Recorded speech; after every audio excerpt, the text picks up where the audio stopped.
నాది ప్రేమే కదరా. ఇది నీకు ఎందుకు అర్థం కాదురా?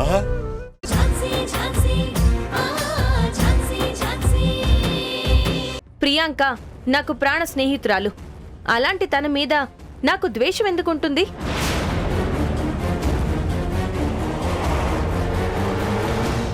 ప్రతి ఒక్కరికి తమ తల్లిదండ్రుల దగ్గర పెరిగే అదృష్టం, అవకాశం ఉన్నప్పుడు ఆ పసిబిడ్డ కూడా కన్న తల్లిదండ్రులకి దూరం కాకూడదని నా ఆరాటం. ఆ తల్లిదండ్రుల తపన కూడా అదే. అందుకే నేను న్యాయస్థానాన్ని కోరేదేంటంటే ఆ పసివాడికి తన సొంత కన్న తల్లిదండ్రుల దగ్గర పెరిగే అవకాశాన్ని కల్పించాల్సిందిగా కోరుకుంటున్నాను, your honour.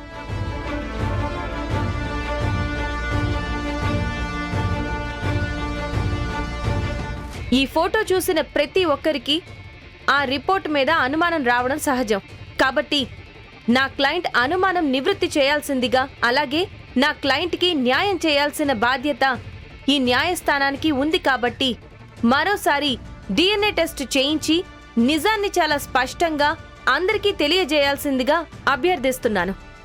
That's all, your honour.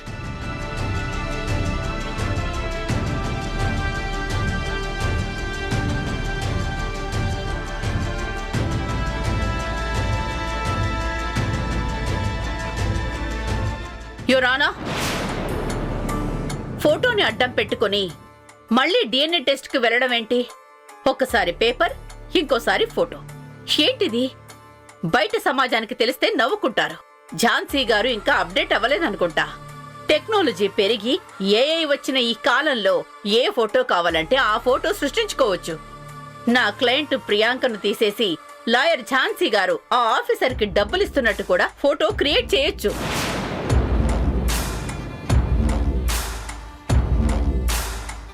Technology పెరిగిన ఈ కాలంలో ఏది నిజమో ఏది అబద్ధమో చెప్పడమే చాలా కష్టమైపోతుంటే ఇలాంటి ఫోటోని సాక్ష్యంగా చూపిస్తూ DNA టెస్ట్ రిపోర్ట్ అడగడం చాలా అంటే చాలా హాస్యాస్పదంగా ఉంది, యువరానా.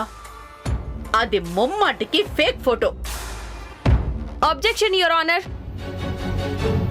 ఈ ఫోటోలో ఉన్న వ్యక్తికి డబ్బులు ఇస్తున్నట్టుగా ఉన్న డాక్టర్ ప్రియాంకని నేను విచారించాలనుకుంటున్నాను. Permission granted.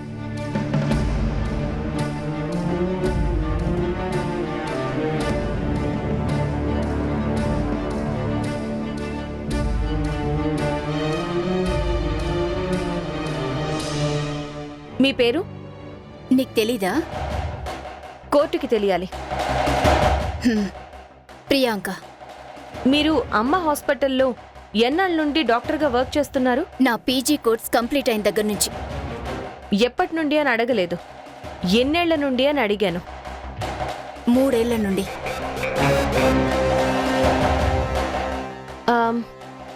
ఈ ఫోటోలో ఉన్నది మీరేనా? నేనే, కానీ అది నేను కాదు.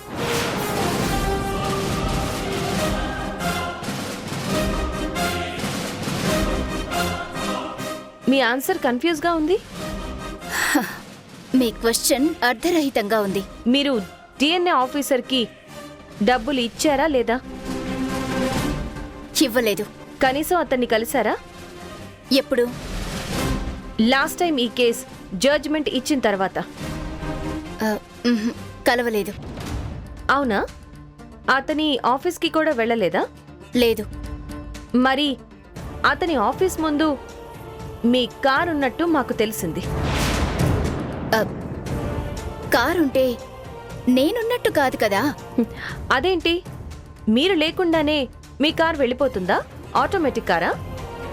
నాకు 4 కార్లున్నాయి. నేనెప్పుడు ఏ కార్లో వెళ్తానో నాకే తెలీదు.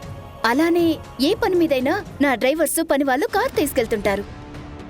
అప్పుడప్పుడు నా ప్రాణ స్నేహితులను చెప్పుకునే ఫ్రెండ్స్ కూడా తీసుకెళ్తుంటారు. ఓకే, మీరింక వెళ్ళొచ్చు.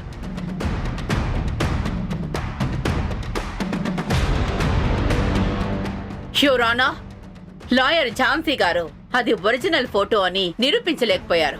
ఫోటోనే ఫేక్ అయినప్పుడు ఒక తప్పుడు సాక్ష్యం ఆధారంగా మీరు తీర్పు ఎలా ఇస్తారు?